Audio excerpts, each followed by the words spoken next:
One sec here. Computer trouble.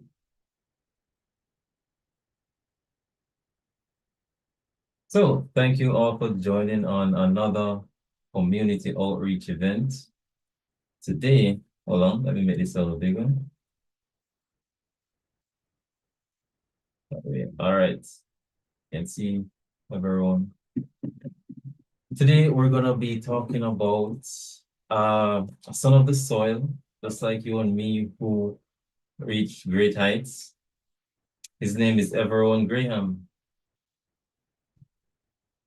Here's our agenda: welcome, objectives, recap, introduction of speakers, upcoming events, wrap up. I'm going to tell you a bit about the community. So the community's purpose is to strengthen the development of skills of Jamaicans. We're geared towards training developers properly build and market solutions from idea to production. So the community allows you to build and market your skills, learn and share knowledge, get help, because sometimes we're stuck, we're missing a comma somewhere. So companies can find developers may not have expertise, lack of awareness, the status quo, and so forth. These are some past events we had. One is leveraging multimodals, which was held by Jordan. This was a very good presentation. The story of Intellibus was quite interesting because we had the CEO here talking about how he started, how he ended up in our little island, and a lot of great insights. So you can go and watch the recordings. And of course, our one part demo day where some university students are trying to shake things up. All right, here's the introduction. Everone has built a strong foundation in information security and data privacy. Currently working at Google as a privacy engineer, he collaborates with colleagues to help mitigate privacy risks for Google's products. Everone is still very active in his homeland, Jamaica. He has been a part of several initiatives such as Tech Up Jamaica, Do Something Jamaica, etc. He's also quite active in communities such as Land and Legacy, Stocks on the Rocks, Learn, Grow, Invest, and so much more. These days, everyone can be found on Twitter how he will build his dream house. So, everyone, I'm gonna hand things over to you. Can you unmute your mic, boss? Yeah, man. You have me over here laughing. Oh, really? Joke. So you're saying I underplayed your skills, that's what you're saying? No, probably overplayed it, but I mean, um, I'll take what I can get, right? Uh, oh man, but yeah, I think I've been spending way too much time on Twitter talking about building a dream house, or building a house in general. Um, but yeah, man, you called out a couple of things that I haven't even looked at for a good while. Tech Up JA is one. I can probably touch on that a little bit later on.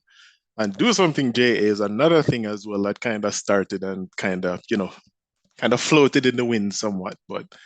Um, but I think that the idea behind those projects is something that other people could potentially take up and utilize.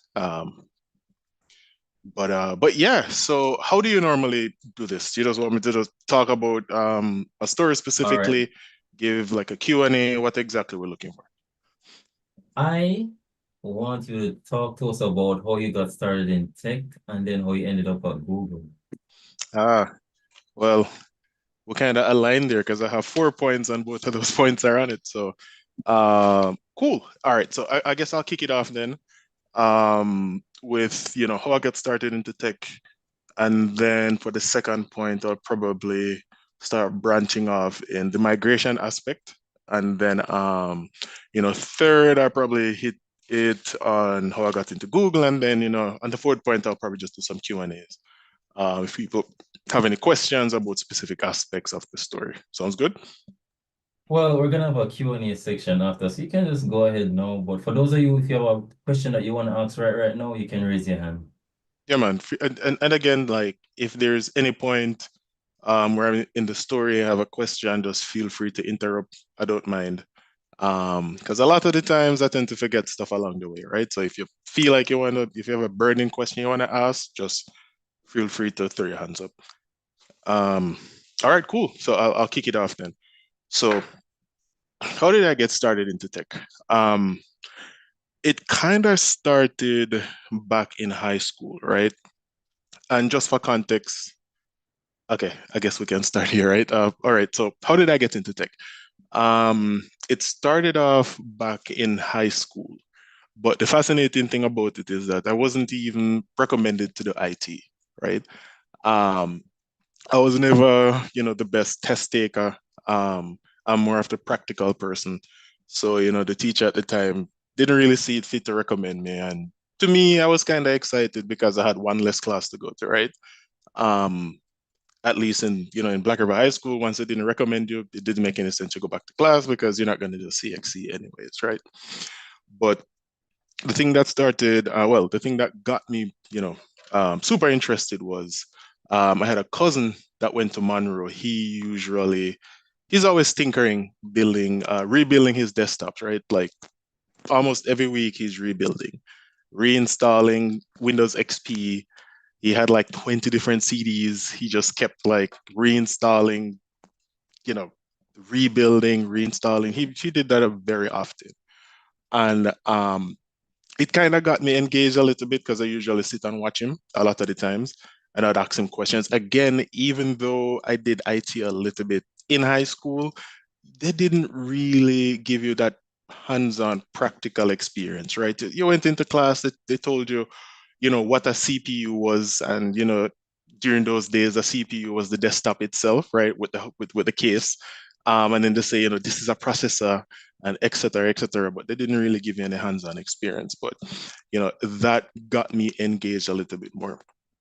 Um, during that time as well, I started to learn how to, what you might call it, hack a PSP.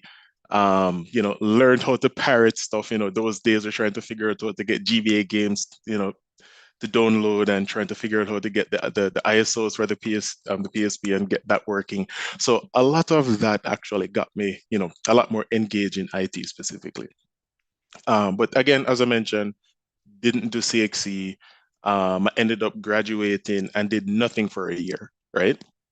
But again, I was still into tech. I had a laptop. I was trying to figure out how to get certain things working. Went to Hard for a year. Didn't really know exactly what I wanted to do, but I kind of used that as a way to do something during the time, right? Went to Hard to do commercial food preparation. But the interesting thing about Hard at the time was you had to do several different courses, right? So you had to do like, I think it was business management, I think, and they had an IT course and stuff, and I was one of the persons who were top of the class, right?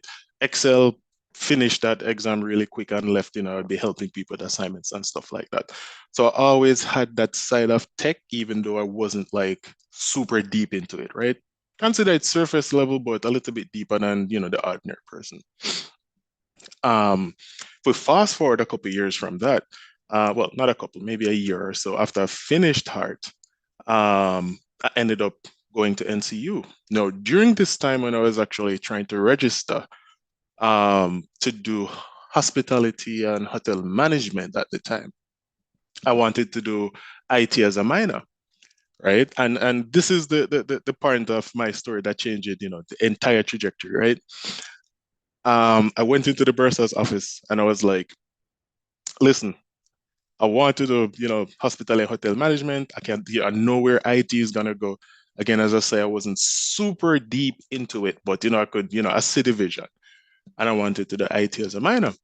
And the lady looked at me and said, well, that can't work. And I was like, what do you mean? She said, the degree that you want to pursue already has enough credits.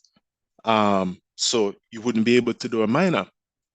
And I literally sat in the chair for, I think it was about 30 seconds or so, just looking at the paper. And the lady was saying that, look, it's either you're going to have to pick this or you pick IT. You can't have both. And within that span of time, I told her, all right, cool, let's just do IT. Went there to do hospitality management and I signed up for computer information systems at the time.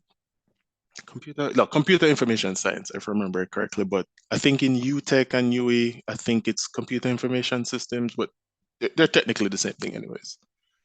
Um, and that's how I actually got into like IT full-fledged, right? My first line of code that I wrote was in 2011. The first language was C++. And it was a very rough semester, right? It was very hard because I'm like, hey, I didn't know people actually did this thing. Remember, I'm just a country youth. You know, St. Elizabeth, parents farmed, right? Used to plant melon and all them stuff there. And, the basics that I knew was basically turn on the computer, learn how to format it a bit, and, learn how to pirate stuff, basically, right? But outside of that, had no clue how a lot of these things actually worked, right? So, surface level, but, I know a little bit more than the average Joe, basically. And that's when everything took off, right? Again, I'm not the best test taker. School was very rough in that regard, but I actually took to the practical aspects of stuff, right? You want me to do an assignment? Do that. You want me to do a test, though? That's where the problem comes up, right? Because again, I'm not the best test taker out there, but I handled my own, finish relatively well. Um, and then, we have another problem that comes up, right? Getting a job. Um, So during the time of finishing at NCU, I'm sure a lot of you are familiar with work and travel and stuff like that, right? So in my final year, when I was basically finished, I went on the J1 program. So essentially, when some of my friends went to graduation in America, I work, right? Came back down, rest off a little bit and ready to take on the working world. I couldn't get a job, right? And this is kind of rolling into to the migration aspect. Um, so trying to get a job. I interviewed at places like Digicel, at VMBS. Where else? My professor recommended me to work at this hardware place to work on the IT stuff. That didn't really work out because the people were annoying. I didn't even do the interview, as a matter of fact. I left before it because the people had me waiting for like an hour and a half or something. So very bad experience. And I was home for a while and I was like, yo, I went through university. I have some of my friends who started to do really well. And this is where a lot of the, some comparison stuff started to come up because all of your friends left, they left the school community. They're in Kingston, whoever got a foreign and they're doing well. And you're like, but what about me? Right. And sat around doing interviews and stuff. And then, a small company in Mandeville was looking for people to work as a web dev. I didn't really like web development, but I was like, you know what?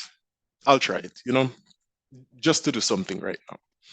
And started working there. And to be honest, I hated it, right? Let me see. Question one: did any friend or colleague stay at country? Could you elaborate? Or I mean, stay in the country or stay at country? I'm not sure.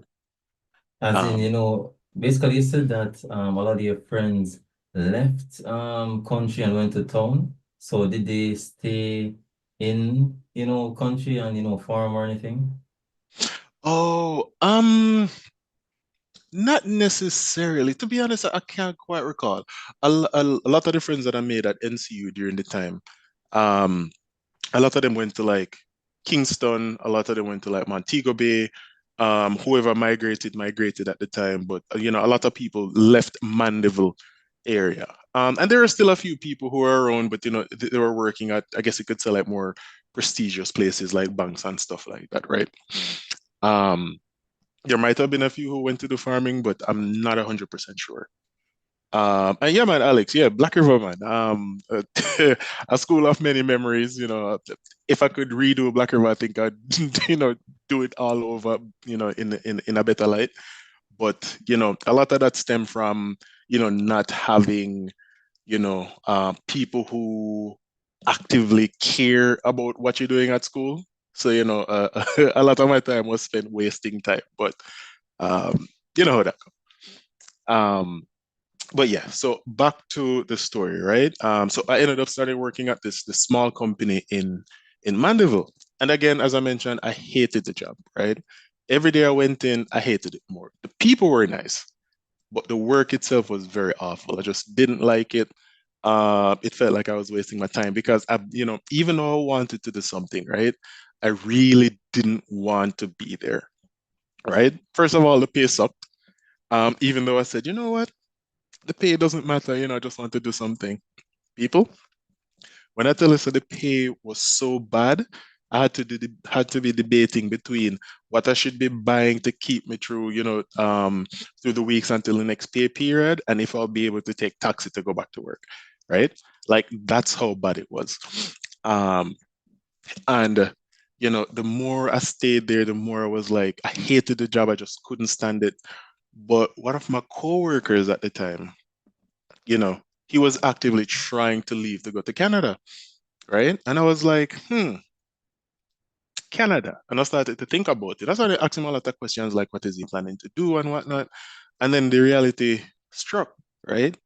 Why am I going to Canada? I don't know anybody in Canada, right? Why am I even thinking about it?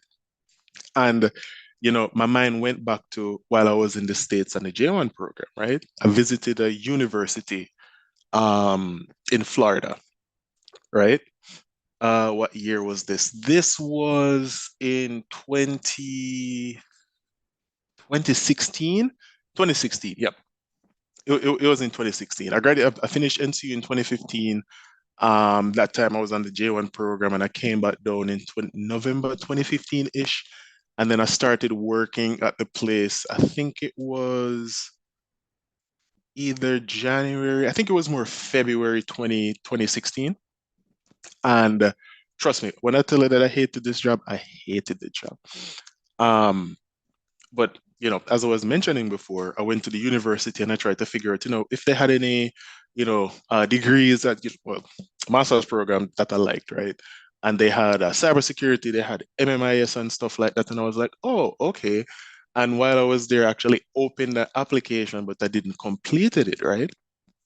And, you know, one day at work, I was just, what, screw it. I cannot stay anymore. Like if this is what I have to go through being in Jamaica with this this job that's annoying me, I'd rather fly out. Right. And when I went home, I sat down and I was trying to remember what the name of the university was. And I called my mom and I was like, what was the name of that place again?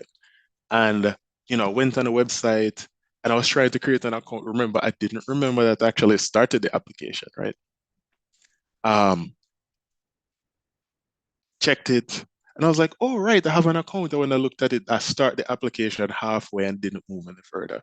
And that night, I spent, I think it was like maybe 2 hours or so filling it out, trying to say, you know what? I can't stand this anymore. It's time for me to do something else, right? If this is the avenue that I have to take, like go back to school overseas, then that's exactly what I'm gonna do. And so said, so done, right? Filled out the application, send it in. Um, what was it? One of my friends was actually going to that institution as well. They graduated from NCU during, the same time when I did, but she left for university, right? To NSU right after. Um, and this institution, it's called NSU, but the full name is Nova Southeastern University, right?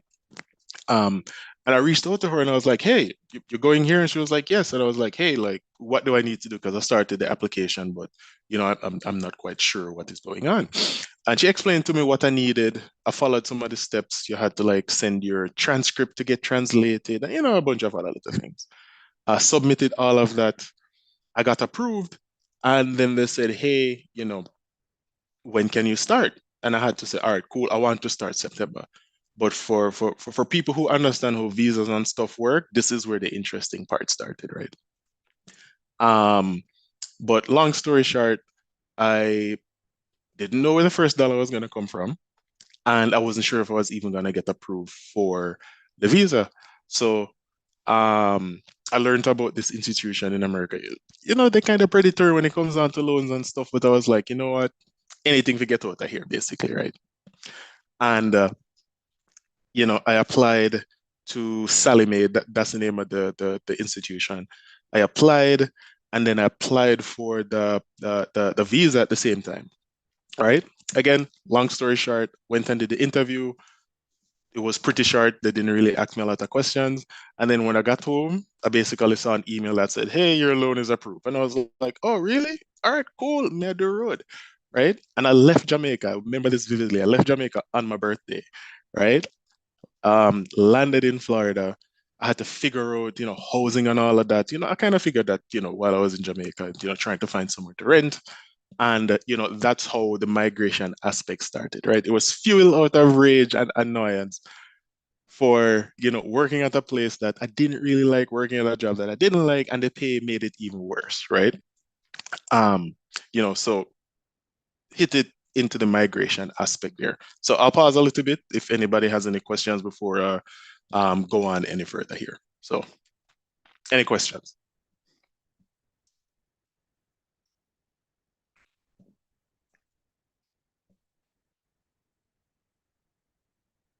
All right. So is that company still around? Yes, I think so. I think I checked it maybe like a year and a half ago. I think they're still in Mandeville. I'm not sure, not sure if they're still doing those same practices that they used to do. I'm not saying that they're bad, but they were doing certain things that I didn't really like at the time. And then on top of it, I hated the job. So overall, so I think, hold on, let me check real quick. Give me a second. Let me check Google. Let me check Google real quick. What do you call again? Let me see. Uh, I think they're still around. I think they're still around. Ah, go figure. Yeah, they're still around. Um, all right, cool. Let me see. Question four. What was the first thing you did when you arrived at Florida? What was it? I think my mom picked me up at the airport, and what did we do? I think we got food, to be honest. I think I still have the picture, the first picture that we took somewhere, probably on my external hard drive. I think the first thing we did was I try to remember what fast food restaurant we went to. I can't recall right now, but that's literally the first thing we did. I think after that we went shopping. Go to Walmart, stack up on your little things, and then she dropped me off, and then I had to fend for myself from there, basically. Right. Any other questions before we continue with the migration talk?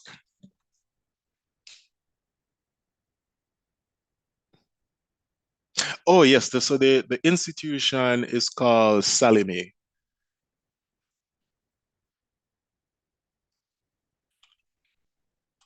Yeah, I'll send you the link real quick. Again, like ah, while I was in Jamaica, right, I normally had the mindset of never ever taking loans, but like, once I started to understand how things work, I was like, yeah, I had to get the loan. So that's a link to their website. Um, you know, I highly advise people when you're taking loans, ensure that you weigh the pros and cons, especially depending on the degree that you're planning to do. Don't do any base degrees and then end up having a, weight over your head, not being able to repay it because, the jobs don't pay well. So, ensure that you weigh the pros and cons there. Because, their interest rate tends to be a little bit ridiculous, but, that's just how a lot of these loans behave. Do you believe Jamaica is better off now than when you left salaries? Wow, you're trying to set me up, You're really trying to set me up. Um, all right, let me be frank, right? Based on the trajectory and how I've been seeing things going, I think it's slightly better, but I don't think it's fully there yet, right? Obviously, we have a lot of people, in the meeting here who are probably in, higher paying roles than, the norm, but things are relative. But it's hard to say this, to be honest, right? I think people should go where their talents are acknowledged and are, well compensated for, right? I tend to tell, some of my friends or even some of my family members who tend to ask me questions. It's like migration doesn't necessarily mean that you're not gonna go back, right? I have people, I have friends who say, look, they're never going back to Jamaica, they migrated, they're never going back because, of their own lived experiences, right?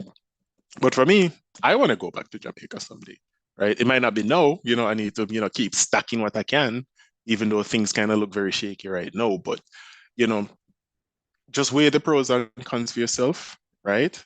A lot of us probably won't make it to certain heights because of where we are. Mainly, say you're under a specific boss in Jamaica who just don't like young people.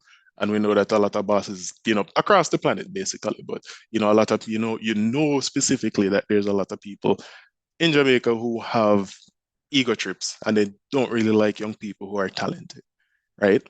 Um, Obviously, I can say what I want because of where I am, but at the same time, I would heavily advise people not to take BS from a lot of these people. And if you have a dip out, build, build your experiences, stack your cash while you can. And then when you're ready to return, you can return with all the level of experience to the point where, they can't talk to you. And when you have certain level of experience, right, you can demand what you want, right? You can demand the pay that you want, right? Especially when you have certain companies and certain prestige on your resume, right? Certain level of certification, certain level of education, certain level of experience, they can't say anything, right? Unless it's just that they just really don't like you, then that's a whole different story, right? Um, so at least from a job and salary level, I think Jamaica still has a lot of work to do, especially from the tech side. But I think it's better than when I left. Um, yeah, yeah, man. All right. So let's kick it off again. So we went through how I got into tech. We went through the migration aspect, basically, how I got into to NSU, and then I can go into the final point, which is how I got into Google, right? So, um, so when I got to NSU, the program that I actually picked was information assurance and cybersecurity, right? Thrilled. Definitely can use that to go places. Did very well in school.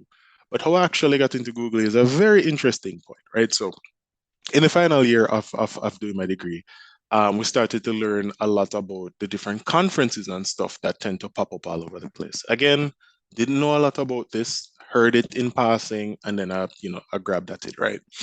There's this conference that's called SHIP. I think it's called Society of Hispanic Engineers. Engineering, what was it? Anyways, I can't remember the full thing, but it basically targets a lot of Hispanic students, right? Engineers, basically.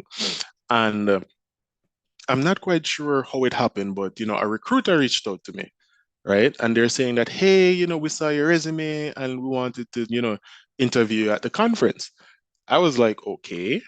Um, I, I'll try to come, but I'm not sure I'm going to make it because I don't really have the funds, right? A lot of these schools, they would try to give students awards and funds for them to visit these conferences. I don't think, if I remember correctly, I didn't actually get the grant to go. So I told him that, hey, I'm planning to go to this other conference though. That one is called NSBE, National Society of Black Engineers. I was like, hey, I'm planning to go to this one. Could we move the interview to, that specific time? I think it was like 4 or 5 months out. And the recruiter said to me, okay, let's circle back at that time. I drilled that thing in my mind. I think I put it on my calendar as well to say, like, hey, remember to reach out to the recruiter when you get close to that conference, right? I applied for the grant. I got the grant from the school, and then I applied to Google for a grant because they had a separate grant program. I don't know if I should be saying this. It's probably going to go on YouTube, but anyways, um, the school didn't allow you to have more than one grant, right? So if you got a grant from elsewhere, you couldn't get the grant. And I was like, how would they know? Right? It doesn't really matter. Right. So the school gave me a grant and then I got a grant from Google and then that covered the trip. I think the trip was in Pittsburgh. Yeah, it was in Pittsburgh, right? So let's just say I stayed, somewhat semi nicely during that conference, right? But either way, um, when we got closer to the date, I reached out to the recruiter and I was like, hey, I got the grant and all of that stuff, I'm gonna be there. And the recruiter was like, listen, I'm not going to be there, but I'm going to pass on my information to one of my other colleagues that's going to be there, right? And they emailed me and they was like, hey, hey everyone, how's it going? We got your information from such and such. We're gonna set up an interview. I was thrilled. I was like, all right, cool, this is amazing. Went there, did the interview, but then I started to realize that the interview that they were doing, it wasn't for like cybersecurity or anything like that, right? It was for a specific program that they had that they call ITRP, right? And it is information technology residence program, right? Essentially, all it is, it's like mm, it had a funny term. It's kind of like full-time contract, right? Full-time meaning that you're able to get certain access to systems like a full-time employee, but you're contracted to, I think it was like a year and a half, if I remember correctly. I think it was 18 months, 18 months. And I was like, damn, this isn't a full-time job, right? And being a student on, a student visa, right? You know that you kind of need to know how to play, how to keep or, how can I put this? How to put your ducks in a row, basically, right? You're on a visa, you have to make sure that you're doing things that can help benefit you in order to get your residency, right? So I took a gamble, right? I said, all right, cool. Give up the opportunity to work at Google, which is a contract thing that could potentially not work out and mess up everything that I have planned? Or do I leave and try to find a full-time job elsewhere? And I was like, listen, it's a no-brainer, right? Once you get into Google, all you have to do is just try to stay in, right? And that's exactly what I did. So I did the first interview. It went semi-okay because, again, I was more focused on the security side, but the program was more focused on the tech support side, right? So think about it. You come to America, you did a big old cybersecurity, degree, and you expected to go work at companies as a, security engineer, but you end up go to a company to work as, basically tech support and steroids. That's what we all call it internally, right? And I was like, you know what? I'll take the gamble with working at Google. And trust me, it was the most awesome experience I've had working anywhere, right? The they gave you a lot of freedom. Um, and freedom meaning they gave you a lot of freedom to experience other roles at the company, right? So again, tech support and steroids, right? So you're helping thousands of employees across the planet with system issues, with KIs, we call them known issues. Um, if a major outage happen, we have to be like we actually behave like we're soldiers, right? We have specific processes that we have to go through if there's a known issue, how we organize stuff, how we figure out how to fix things. Like if one person figure out a fix, we have to communicate that back, and then we establish a specific protocol in order to to ensure that everybody is up and running while the engineers make major fixes, right?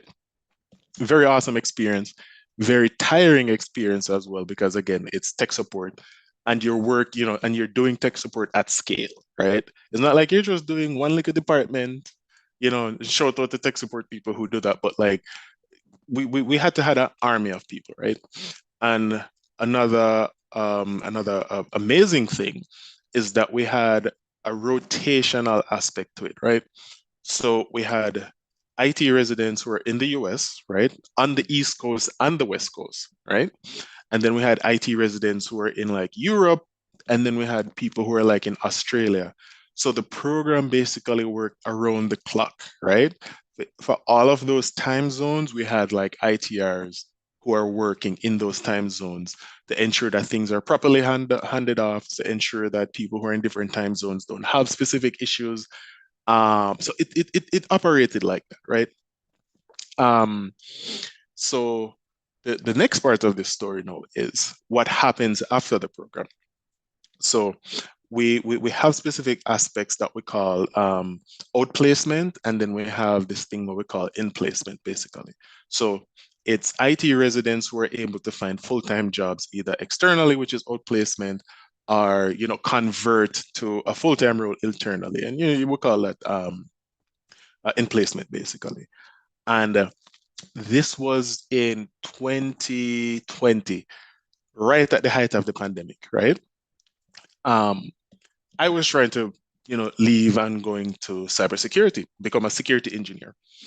But right at the height of the pandemic, something happened internally that actually switched gears, right? And what happened was um, COVID basically happened, right? So a lot of people are concerned what's actually going to happen. A lot of departments started to cut back on headcount.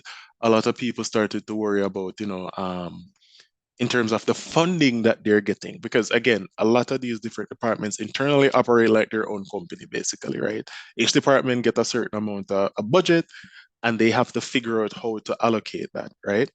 So security engineering, they had, I think at the time they had like 8 headcounts. And then once the pandemic happened, it's like it shrunk, right? And a couple of us in the location that I was at was going for security engineering. And I started thinking, I was like, listen, there's about 6 of us trying to go for a security engineer role that probably has like a headcount of 3, right? And I was like, what am I gonna do, right? Worry and compete, or try to find something else that that might be beneficial for me. And that's when a friend of mine told me about privacy engineering. Again, I had no idea what this role was, right? And this was in January, I think late January 2020, right? When the height of, when the pandemic started to kick off in the US. And I reached out. And this person, we did a meeting and they were telling me, like, hey, it's amazing. The team that I'm on is amazing. And I was like, what? I want to come on that team. And, I reached out to their, to their managers. And the manager, the manager said to me, hey, I like your style. I like that you actively want to talk to us. I like that, you're interested in this. Again, I have no idea what a privacy engineer is. Obviously, I've started to do some reading up, but Google tends to do things a lot differently, right? And you know, I tried to set up a rotational program with them, for a week basically. And they shut it down because of the pandemic again. And push come to shove, they were like, "Hey, if you want to do the interview, we can do that, but we can't promise anything because of the pandemic, right?" And I think I had like 4 weeks to study for this interview, right? I ordered this blue book. The blue book is called Privacy Engineering and Privacy by Design. It's basically a blue book. If you search for it on Amazon, you can't miss it. And that's the book that I use that helped me to pass these interviews, right? Um, it took about 4 months, I think, between doing the interviews and being told that I got the full-time role. And you know, um, during this time, I was actually working remotely because of the pandemic, and then I ended up working remotely for a little bit for the privacy engineering team, right? So during that time, again, I was able to be trained up. I was able to start doing a lot of privacy assessments, a lot of privacy reviews. Um, and the only weird thing was that they under leveled me when they hired me, but it's kind of in the nature during that time for them to kind of lowball you a little bit, whatever. But I was able to get promoted within like 8 months or something. So it wasn't that much of an issue. But you know, this is just the light version of the story. Obviously, the rest of the story is more of a like in-person talk. Um, but that's basically how I got into Google and how I ended up leaving a contracted role to a full-time role. And I've been at Google for 6 years, since then, right? Started at the company in 2018 and I'm still here. I mean, we don't know what's gonna happen with all of the economical stuff that's happening. We don't know if there's gonna be more layoffs. Who knows if I'm gonna be impacted or not. But I'm still here. So I'll rest a little bit for questions. Jason, you want to chip in here? There are so many things I'd like to ask you, but but here's the problem. I think you just said it all, but some of these are off the ear questions. So, Yeah, man. Yeah, yeah, yeah, man. Feel free, yeah, man. no Feel free to man, message me may and you ask talk me. differently. May you talk differently. But I have a few questions here. Let me just wrap up this in the chat. I was making them as I was going along. By the way, if anybody has any question, you can raise your hand or you can post it in the chat if you're a bit shy. Yeah, man. Feel free to ask questions, even if it's not directly to the story and is about getting into the company specifically. Feel free to shoot a message or raise your hand.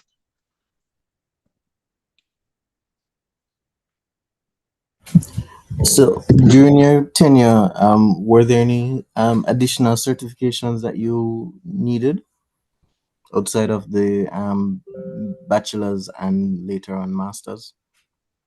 All right. Who was that? That's Aldin. Aldin. Okay. So yes and no. Um, so during the time while I was in the ITR the ITR program, I think I went for my security plus and got it, right? But again, I didn't even know if it actually helped or not because I went into the privacy engineering route, right? Um, the fascinating thing about Google and a lot of these other bigger tech companies, a lot of the times they don't necessarily look at certifications that much. I mean, it does help if you have it, but I think a lot of them hinge more on the level of experience that you have, right? And I've seen people who are privacy engineers who had like some very weird degrees, right? Like some of them don't even have tech degrees, right? So some of the other aspects you can look at is connections is one, right? Your network, right? You might know somebody who works at Google and they put in a referral for you. And then based on, the resume that you have with the level of experience, and that can help, to get you in. But for me specifically, I think the only what did they look at? I remember doing the interview, um, I was mainly focusing on like the security aspects of the questions, and the guy was like, "Yeah, yeah, you know what? I understand where you're coming from. I know you did cybersecurity, but I kind of needed to take it down a little bit. It's this is more tech support, right? So it kind of depends on the role you're going for. I think the level of experience that you have um will outweigh your degree depending on the role that you're going for. But for me specifically, I think probably the bachelor's help. I think the master's did help, to say, hey, you actually have a master's degree. But at the time, I think it was more of, actually doing the interviews at the conference that helped me more than, rather saying that, it was actually the degree specifically. Let me know if that answered the question, Alden. Yes, it does. So apart from making the effort, putting out that step forward, yes, having certifications may help, but you want to also add on top of your degree years of experience and of course network to for persons to be able to inform you, keep you up to date of some of the opportunities available. Because one of the things I noticed you said was that you didn't necessarily know of this position before, but someone said, "Hey, what about trying this?" And that's how you Mm, then realize that there is a opportunity here. So hmm so keep in the know, guys. Rub shoulders with your friends. Perhaps they may be finding information that you don't readily see, and can point you in a direction similar to how everyone has founded, this awesome job at Google. Yeah, man. 100% on what you said. I think you see the thing with the Jamaican context, right? I think a lot of the times we tend to put like a lot of negative connotations to certain things, right? In Jamaica we tend to like to say links, if I know links are, whatever, whatever. But like in America, it's basically the same thing. It's just that it doesn't necessarily carry that negative connotation with it, right? It's basically networking, right? And I think the thing is that, a lot of us as the younger folks, especially if we want to kick out a lot of these old guards who aren't serving the country well, and, I don't think I need to say much more than that, is we need to build our own networks with like-minded people who actually want to see the country to go forward, right? Not lock out young people, not keep data and information to themselves to benefit them, but more of like create your own network with the goal of bettering the country. I mean, sometimes it's kind of good to gatekeep certain things, but at the same time, at what expense, right? Like you're slowing the country's growth just because you want to make the most money by keeping things locked away. You get what I'm saying? So it's like having networks is good. Using links isn't necessarily a bad thing. I think we tend to, hinge too much on the negative connotation of links. Um, but at the same time, there is some truth to it, right? You do see people who have links and they're not qualified, and it's not even that they're not qualified, but it's like they got into this role and they're making a mockery of the role, right? They're not doing the job well. So when people say links in that aspect, I get it, but like use your network. If you know that you're capable and you know that you have the skills and the talent to do well in a thing, use your network, get into the role and blow it out of the water. Yes, so I'm glad you said it, everyone, because as you said, there's a lot of negativity that comes with that word, which I won't say. Okay. So Yeah, man, I agree. I agree. Um, okay, so let me see. So well, question yeah. 6. Yeah, did you get free company merch? Yeah, yeah, man. Like swag is one of the heartbeats of Google. Things have changed a lot though since the pandemic and stuff. So, there's still some swag, but not as much as there used to be. The financial department kind of, not being so friendly. But every now and again you might get a swag. I think I have like 3 water bottles and a cup and stuff that I gave to my girlfriend or whatnot. I had like 3 of those. I used to get a lot of shirts, but after you wash them a couple of times, them shrink. Maybe I didn't wash them on the right setting, but you do get swag. You do get swag. All right. So let's see. Question 7. Others like they have a tech worker videos real. Hey, listen, man, just you tried to set me up. Um, how can I put this? I think to a certain extent, yes. Um, the problem with a lot of them though is that they tend to show the days when they don't have a lot of meetings or they don't have a lot of work to do. And I think sometimes they might over exaggerate certain points.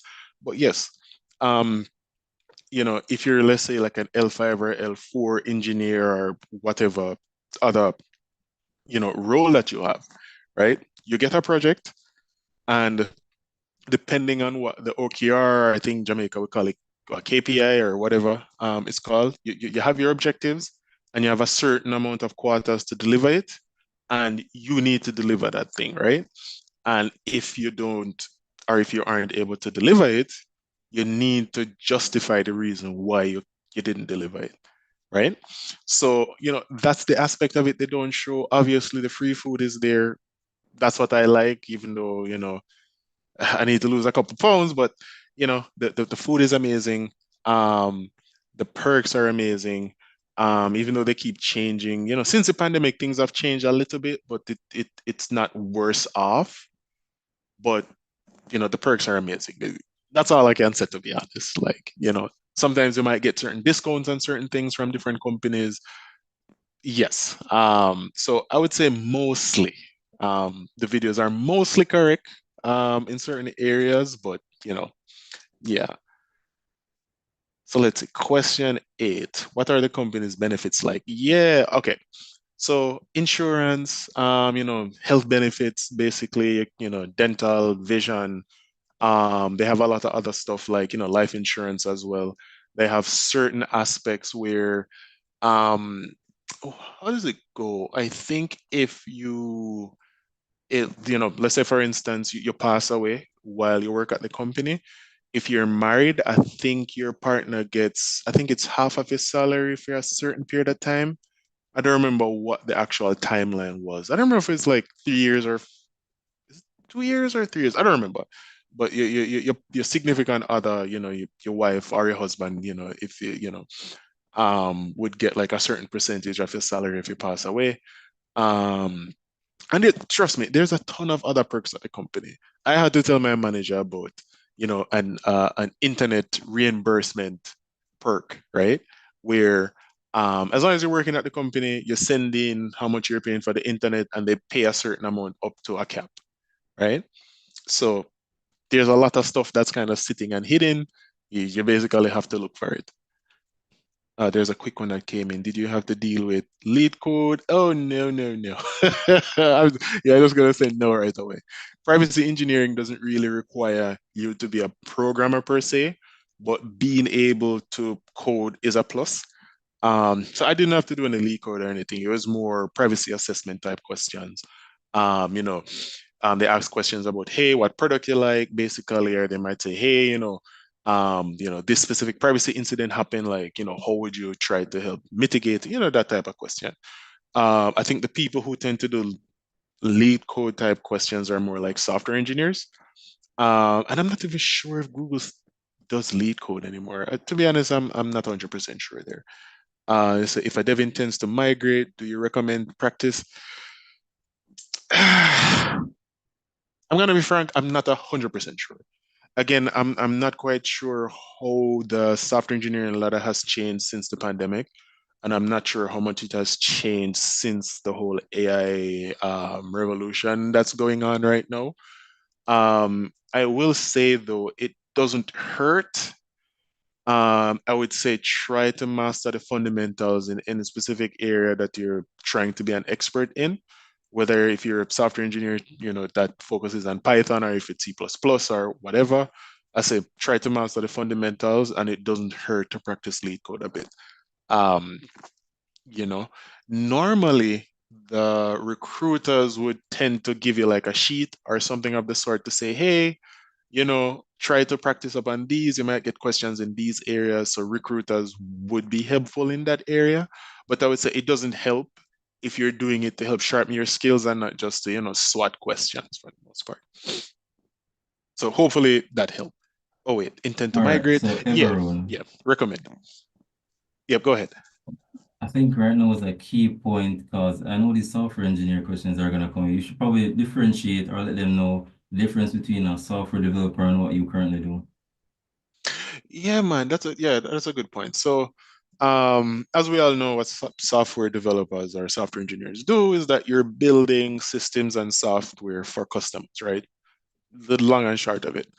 Privacy engineering work is on the, is basically on the side of that and security engineering, right? Privacy engineering, what we're doing is we're trying to ensure that the product that these software engineers are building adheres to certain privacy principles, right? Basically, that's it. So, for the long and short of it, let's say, for instance, somebody is building, internally, we like to talk about G Shoes. Let's say, for instance, somebody is building, a G Shoes app, and the G Shoes app is collecting location data, right? The question is, why are you collecting location data, right? So we go in now and we're asking these tough questions to be like, hey, why are you collecting it? What is it being used for? Do you have specific consent flows built in? Will the user be able to opt in, opt out? Is it opt in, opt out by default? Like, these are the questions that we're asking. So we tend to consult with software engineers, or software engineers come to us based on the product area that we're working in, and we try to assess the thing that they're trying to do against like the internal policies and with specific regulations externally, like GDPR, or if we're looking at CCPA, or um, DPA in Jamaica. So those are the things that we look at. So we are helping these, software engineers to ensure that we don't get sued, basically. So that's the long and short of it in that specific area. And again, it's different from law as well, right? So we're kind of in a interesting section of that triangle per se, where we intersect with software engineering, we intersect with security, we intersect with like law a little bit. But we're kind of in a nice little area nested in between all of those.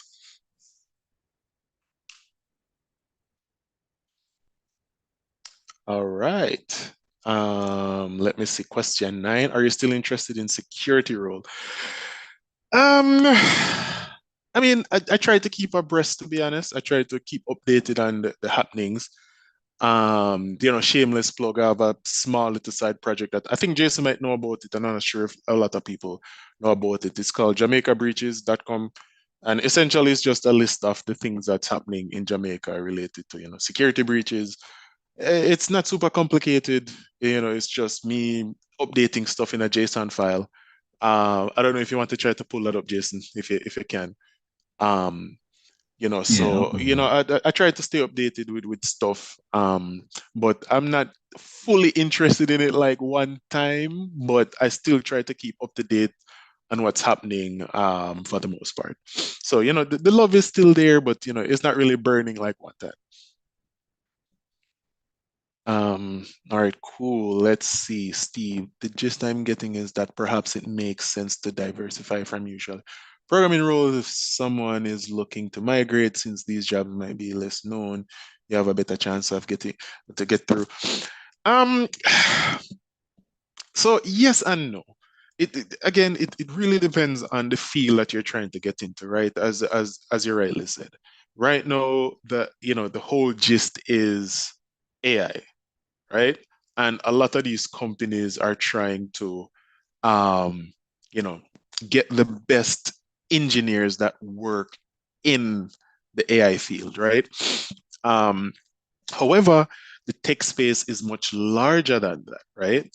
Um, and also you have to look on what the environment looks like. So there's a lot of people right now, if you go on specific you know, forums or whatnot, you have a lot of international people who are complaining that, hey, the company aren't sponsoring them, whatever, whatever. And a lot of this is based on what happened during COVID, right? And even now.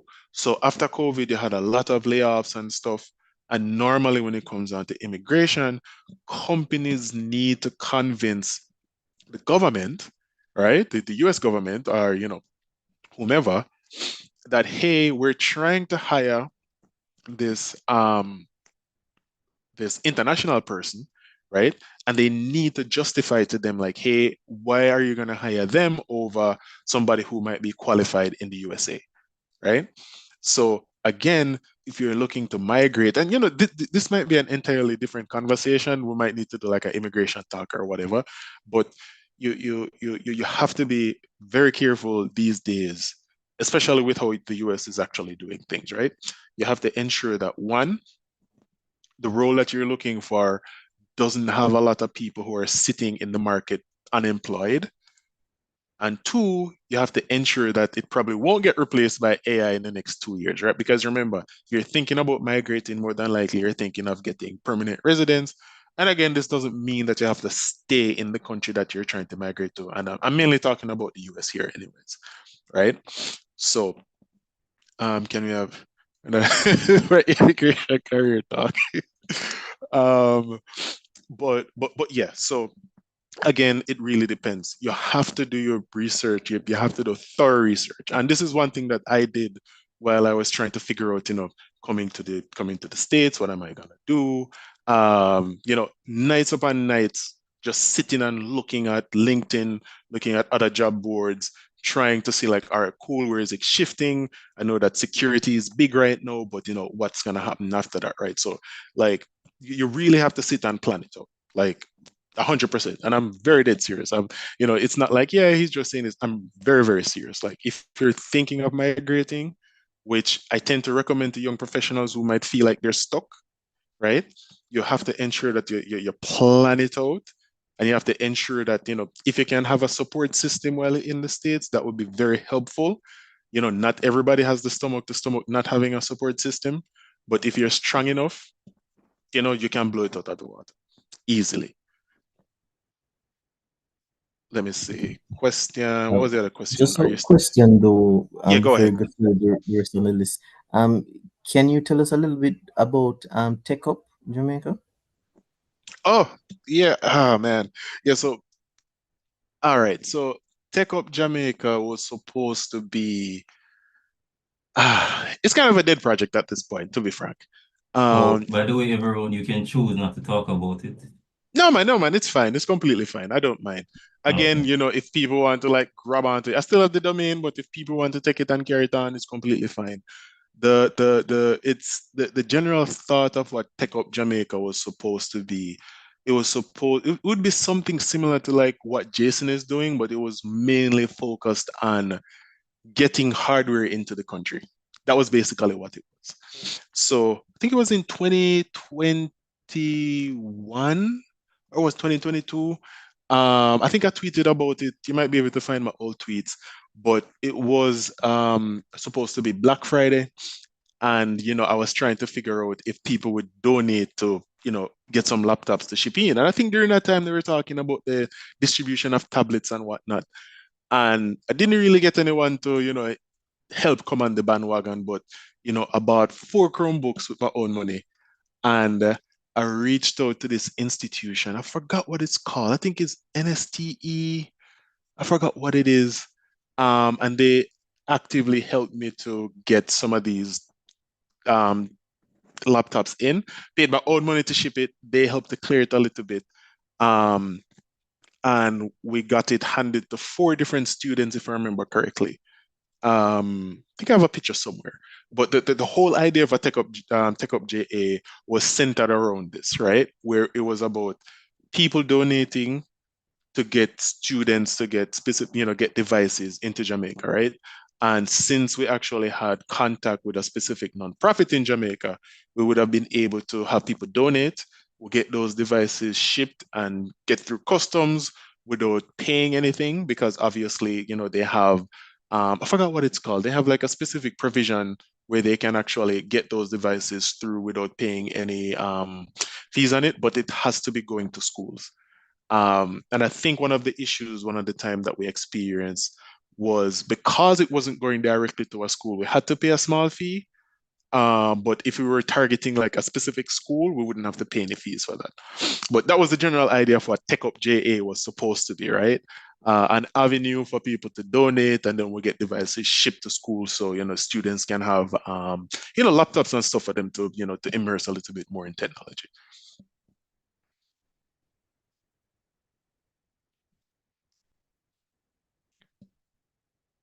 All right, cool. Let me see. What's the next question? What are the next steps for you? So right now, I think I'm very comfortable where I'm at, to be honest. Maybe a little bit too comfortable, but let's see if layoff will shake that up a little bit more. But right now, I think for me, it's getting a little bit deeper in AI a little bit more, get a little bit deeper in privacy some more, and potentially go for promotion later this year. I think, yeah, I think if I get promotion later this year, I might become senior. Who knows if I'm gonna go for it or not? Um, the way I assess certain things is, you know, you're gonna have a certain level of responsibility. And I don't know if I really want more responsibility. You know what I mean? It's kind of at a place where it's like, yeah, you might get a little bit more money, but do I want to have more responsibility, right? So I'm kind of, trying to grapple with that right now. But in terms of the next steps, I think, that's where I'm at, trying to progress a little bit more in my career. Maybe build a little bit, some more open source projects Jamaica Breaches.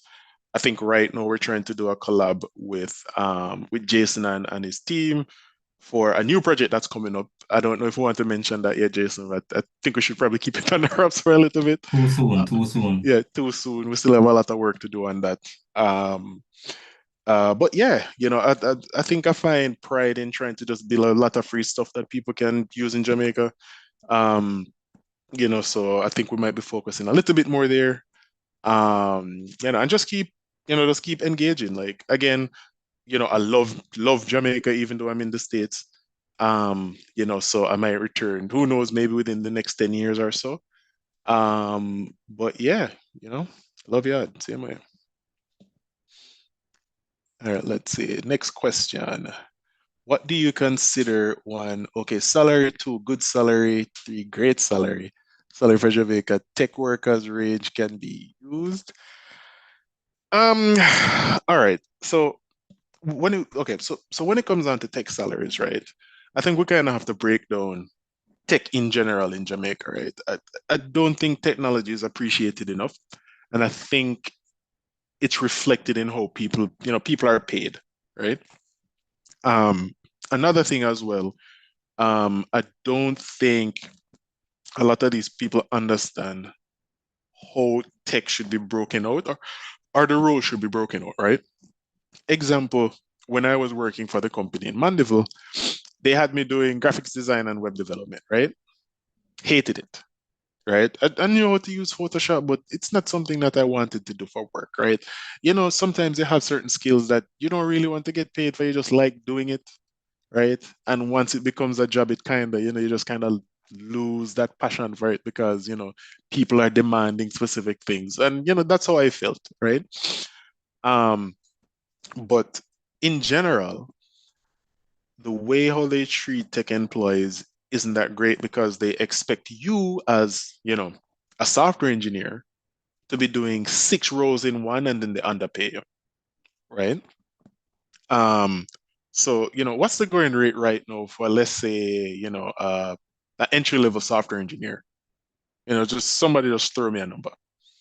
All right, so the community has done the salary survey. We have the 2024 results.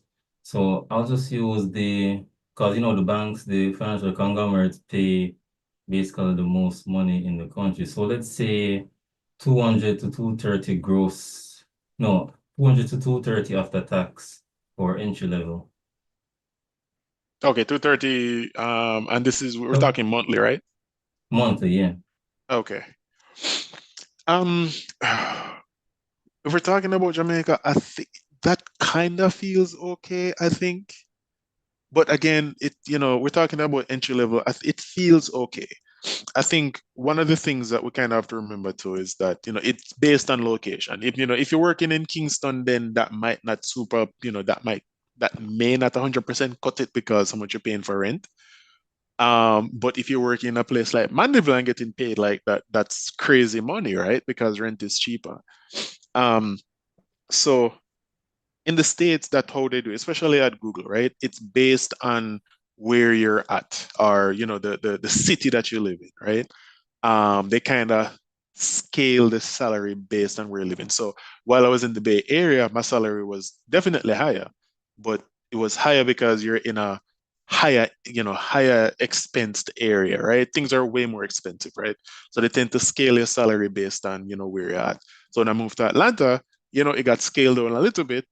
It annoyed me, but you have to understand that it's based on, the area that you're in. So for a salary like that you mentioned, it feels okay, but then we would have to figure out, all right, cool, scale it based on the environment that they're in. And I think if you scale it to Kingston and then you realize that people are having issues, I think we should probably just add another 10-15% on that, right? But if they're living in like an area that's not as expensive, then it would be amazing. I think that would be a good project to do for the actual data set, Jason. And we can probably Mhm. talk about that offline. All right. But just two points of info here, because in a previous community meeting, we did have a debate about the whole cost of living thing, right? Some Mhm. persons will tell you that they know where to find like cheap housing in Kingston where you know if you dodge bullets. I mean, true, but I mean, even I did that while I was in the Bay Area, right? I lived in a room in a house, basically, right? And I paid basically the same rent that I was paying in the Bay Area for a room in a house. I'm paying for an apartment in Atlanta, right? So obviously there are ways to skirt around things, but like I don't think we should be measuring that based on edge cases, right? Like the average person is not going to try to find somebody's basement in Red Hills or somewhere else, and they have to spend 30 minutes to drive in or whatever, right? Like, you know, it's certain things are kind of hard to debate about unless you're in person. But I really believe that like a lot of the income should be based on the places that are closest to work or within the work surrounding, right? Because if the employer is really expecting people to leave from Mandeville or St. Elizabeth to drive to come to work for them so they pay you less, to me that don't make no sense. Or if you can find a room in our shack somewhere in our corner somewhere where we're not really paying a lot of rent, and I think a lot of these employers are using this to their advantage, so they don't pay people what they're worth and based on the actual cost of living in the area that they're in. Obviously you can do that, right?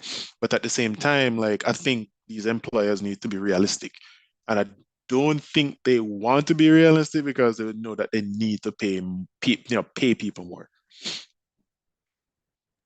I mean, the solution is pretty straightforward, right? Remote work. But come on, like it is the answer, but a lot of these employers have too much ego and they like to watch people too much. That's just my bottom line answer because there's no reason for them to be fighting against it. Even in the States now, they're actively fighting against it, saying that, people are more creative and more collaborative when they're in the office. But it's like people go to the office to sit in meeting rooms all day anyways. So like, I don't really get it. But again, for me, I like going into office because of the free food, so I'm not gonna bash that too much. So All right, so I don't wanna veer the conversation too far because this is a separate topic in time, right? Mhm. But what I will say is that I understand, with the states, they're worrying about, real estate because a lot of real estate was bought up for people who should be in and around these tech companies. Like these people aren't there anymore, then, this real estate is gonna lose value. Yes, yes, yes. That is a very, very good point that you brought up, right? Um, a lot of it has to do with people losing value in the real estate that they have around the companies. 100% agree. Um, you know, a lot of these building owners, they were losing out. A lot of the smaller companies that rented out their areas left because hey, workers aren't coming in anymore, right? The little restaurant owner that was renting out a specific section, they had to leave because guess what? These workers aren't coming by to buy food anymore, right? So, I mean, I get it. Obviously, it's all about, it's most of it is all about money, right? A lot of these companies bought up a lot of real estate and it's coming to bite them because hey, we allowed these people to work from home for ever so, for how long they want to work, remotely, whether it's fully or if it's like 3 days a week or whatever. And there's ramifications for that, right? So I think, on top of that, they're trying to bring back value for the real estate that they have by forcing people to go back to the office. And again, for me, it doesn't really bother me that much because I like to go in every now and again. I don't mind it. My manager doesn't really care if I want to stay home for a week or whatever, as long as I let him know. But I think it's the larger questions for, what makes people more productive, right? And I think sometimes they're giving out a lot of base reasons about, oh, meet in the hallways and talk. I mean, obviously that can spark conversation, but like talking over VC can do the same thing, right? At least in my opinion, anyways. All right, so I want you to go to the next question, but before that, I posted in the chat, it was a 2-hour debate about, whether or not Jamaican tech workers are overpaid, so you guys can check that out. Yeah, man, I'll definitely check that out. Let's see. I think the last question that I saw was, what was it? 12? Oh, somebody is dropping another question. All right, let me take 12 real quick and then I'll take the one at the bottom. So, what salary would make you immediately return? Hey, listen, man, like they'd have to pay me, and boy, I don't want to sound too facetious, but to be frank, It's a safe if space, so just give us a figure.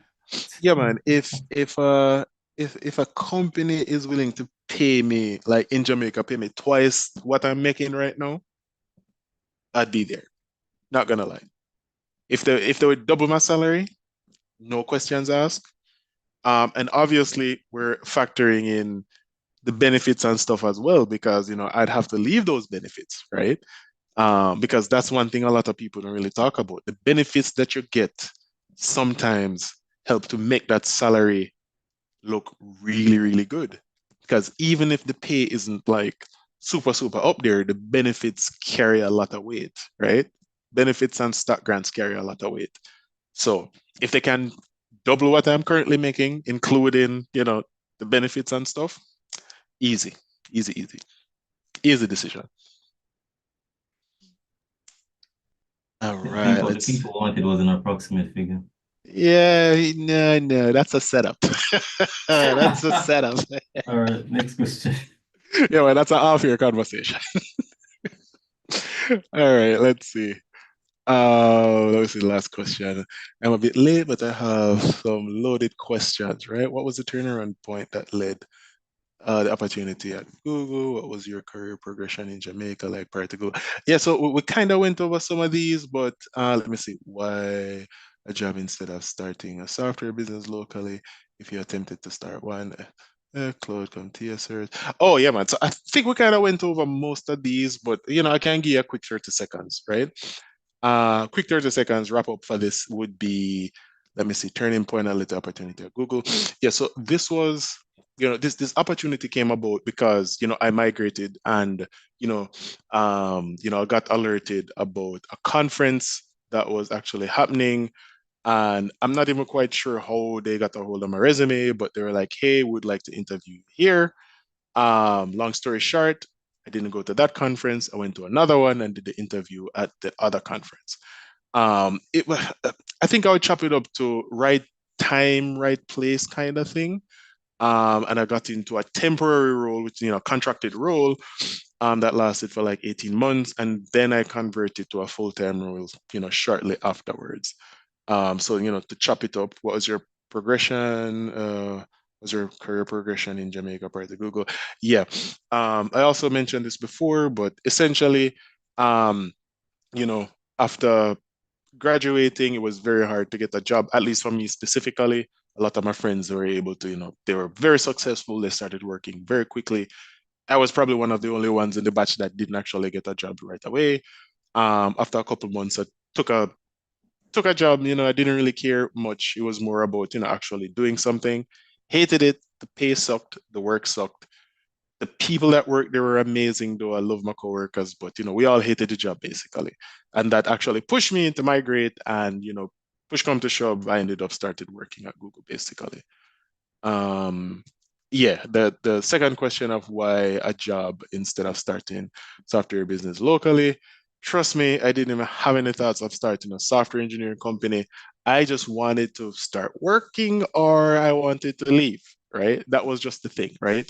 That I wanted to work at Digicel, right? I had some friends that was working there, interviewed twice, it didn't really work out. And I was like, you know what? Rather than sitting trying to beg for a work or work for the scrappy job, I'm just gonna leave and try to build something, or trying to make something of myself, basically. Um, yeah. Cloud Contier certs. Okay, so I did have a Security Plus cert, and I heavily recommend, depending on the specific area that you're in, if you can get a cert, and this is mainly like for cloud and like for security, depending on which company you're working for, but a lot of them value certs, right? A lot of the bigger companies probably not so much. It might carry some weight, but they more care about your experience. Um, but if you can grab on to like a security plus, a network plus, maybe a cloud plus. Cloud plus kind of depends, to be honest. If you can grab on to probably um, something from Azure or something from AWS or even GCP, I think that might carry a little bit more weight. Or you can get both if you're able to get like your school or your employer to sponsor you to grab those. Um, but again, it really depends on the career trajectory that you're going on, right? I don't really think people should be just grabbing all certs willy-nilly.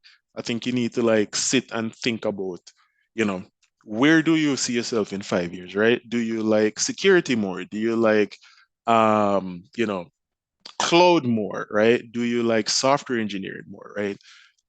study the market, see where things are going, and then try to pursue the search that's going in the place that you want to go. Again, I really don't think people should be just grabbing every single cert that they can. Where you're gonna grab Security Plus, then you're gonna grab CH, and like you kind of need to sit and assess, and take it from there. Yeah, so that was a 30-second synopsis there. Again, you can probably rewatch the recording. I think we went over some of those points already. But feel free to message me on socials if you have any questions. I really don't mind. I have people, message me all the time and ask questions and stuff. So if you have any questions, feel free to, message me on LinkedIn or Twitter, or I'm hardly on Instagram anymore or Facebook, but wherever you can find me, just send me a message and we can talk. I'll drop your socials and okay, so we want to wrap up the story and then we can ask the final questions after. Yeah, man, sure. So, let me see. Yeah, so for socials, you can find me basically everywhere as Everone Graham. So LinkedIn, Everone Graham, Twitter, same thing, Instagram, same thing. Um, just feel free to reach out, and just some, I guess we could say, just some inspiring words like, you know, as bad as things might look, it's not all that bad, right? I think one of the things that, we really need to tell people more is you can cut your own road. And that's mainly the motto that I tend to go with, regardless of whatever field that you want to go in. Learn to cut your own road, learn to network, learn to build communities. And, when you do build these communities, don't let it be very self-serving and self-absorbed. You actually need to give of yourself and people give of themselves in return, right? So, just build a network, find like-minded people, you know, do research. If you're heavy into trying to make Jamaica a better place, there's a ton of different groups. Obviously Jason's group here. Of course, you have like, Stocks on the Rocks and Land Legacy and, Learn, Grow, Invest, even though it's not directly tech, but these are, communities in Jamaica where people are actively pursuing specific things that other like-minded people are trying to pursue, right? So, feel free, just create communities, add value, and just try to, I think I'll probably take this point from Nesta, just try to be in a better place. Oh, good. But yeah, but seriously, you know, build communities, add value, and you know, don't be a part of the problem, be a part of the solution, right? That's why I'm actively trying to build things, actively trying to be in different communities, and trying to add value, trying to help people where possible, and that would definitely have returns, right?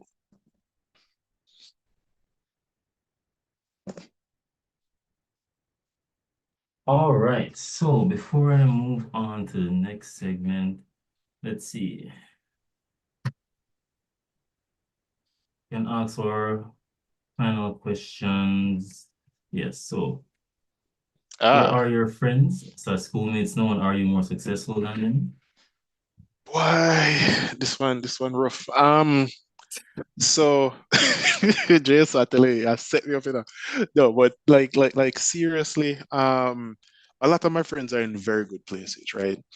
Um, I think, there's a couple of them that migrated to Canada. Um, I think a few might be in the States as well, and a couple are in Jamaica. I think one of them is like a manager at, is it VMBS? I can't remember. Some bank. I can't remember which bank. I know some that are actively working, in high places at like Digicel. I know some of them are working at, was it, what was it? Man, I can't remember the company, but a lot of them are doing well. There are some that aren't, 100% doing well. Obviously, some people are in, small slumps and they're actively trying to get out. You're always gonna have that. But again, I try to support where I can. I try to do referrals for people when I can. And if it doesn't work out, they just have to try something else, right?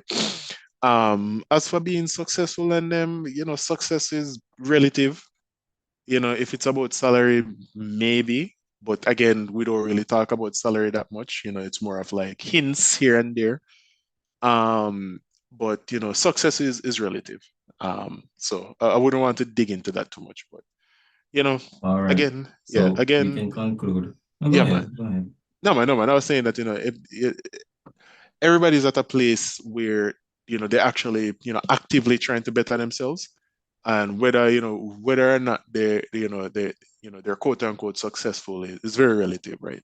I think everybody's going to achieve that level, the level of success that they dream for themselves. So All right, people. So everyone, you know, he's a very humble man, but I'll tell you, he's more successful.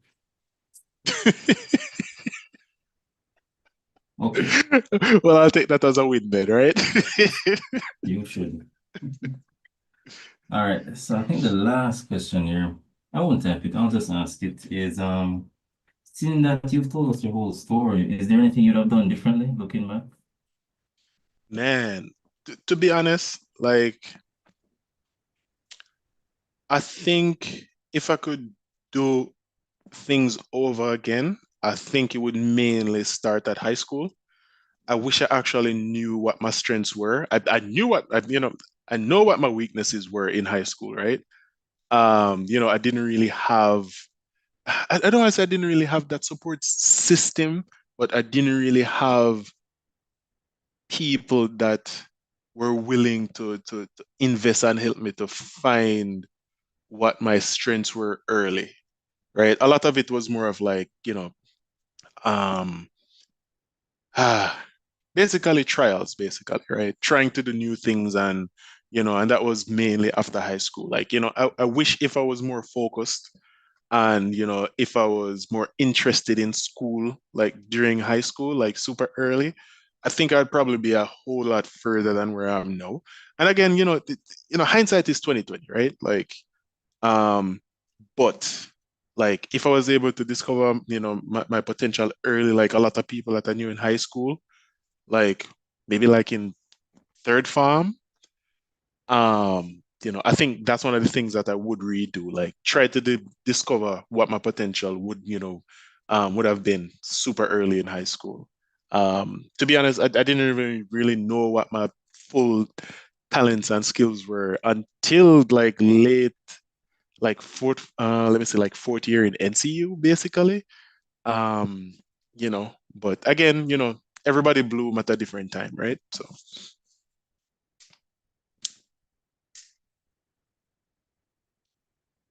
Let me, yes, thank you for the answers, everyone. Let me move on to the next section. So, oof, it's been a really interesting talk. As you guys mentioned, well, no, as everyone mentioned, you can reach out to him. He's very responsive on social media at Everone Graham. So if you have any further questions, you can always reach him there. I have a couple upcoming events. For example, this week there's a Senior Dev Connect where, if you believe you're a senior, you can connect with some professionals from Grid Dynamics who may hire you depending on how things go. So definitely go and, RSVP on Meetup and sign up the form that's on Meetup as well to say that you'll be attending this Saturday. Next up is the this month's open mic topic, which covers vibe coding. Is it good or bad for the industry, right? So open mic, for those of you who don't know, we gather together and we discuss topics that are trending, right? The one I posted in the chat previously was about whether or not Jamaican tech workers are overpaid or underpaid. This week it's about whether or not using AI to help your code is doing good or bad. We're looking forward to those, and you can also look forward to more community outreach, career days, and demo days and workshop events. All right, we already had our open discussion. And yes, we're gonna be closing. So you can find the Jamaican Developers Community on YouTube, Instagram, all over at JamDevCo. Usually, if once you sign up on Meetup and follow us, you'll get notifications on whenever we're doing events, just like this one. That's JamDevCo. And the community does kind of a lot of what everyone did with some of his projects, trying to assist students and teach and just overall upliftment of Jamaica through technology and spreading technology, right? The community is also open to donations. For those of you who want to donate to the community, you can go on our social media pages and you'll see a poster which covers how you can donate. Now, on behalf of the community, I'd like to thank everyone for, taking time out of his busy day. I know if we didn't grab him now, he'd probably be on Twitter right now talking about houses and land. So definitely. Facts and both container wash up with chicken, you know? You know that. Yeah, we're not gonna discuss that here. So definitely follow him and of course shoot your questions. Thank you all for attending this session, and that's it for today's meeting. Take care.